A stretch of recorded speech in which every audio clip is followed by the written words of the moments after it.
Now the federal government says it is ramping up efforts to strengthen governance and accountability in Nigeria's polytechnic system.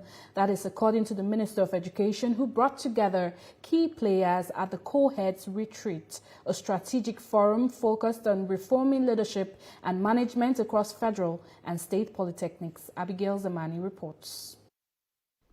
It was a rare meeting of policymakers and administrators, all focused on one goal: fixing leadership gaps and improving standards in the polytechnic subsector. Chairmen of governing councils, commissioners for education, rectors, registrars and bursaries gathered to review leadership practices and align institutional management with the federal government education reform agenda. To build on what we believe in, and because we know this president, whatever he's doing today is for the sustainable future. President is taking decisions. President Bola Ahmed Tinubu is taking decision today, not based on his own time, not based on our time, but based on the future of your grandchildren. And when you have the president doing that, you can be almost 100% certain that those policy decisions are 100% right.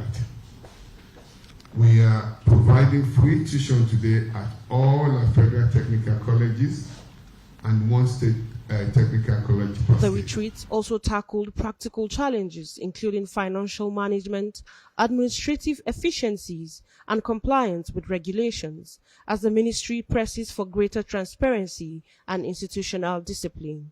Participants described the engagement as timely, saying it created a platform for honest conversations, experience sharing, and renewed commitment to shared reform goals. Truly exists, which is able to say I am. It is the degree of intuition of I amness that determines the place of a thing in the scale of being. This is the first time in the history of this country, within the 2 years of administration of the government, they were able to resolve the union crisis in our society.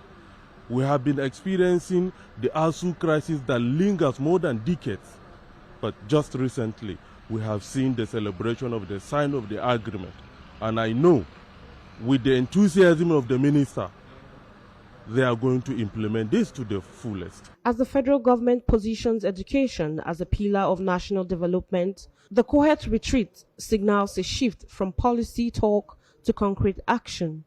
For the Minister of Education, it is another step in a broader reform drive aimed at building stronger institutions and a more skilled Nigerian workforce.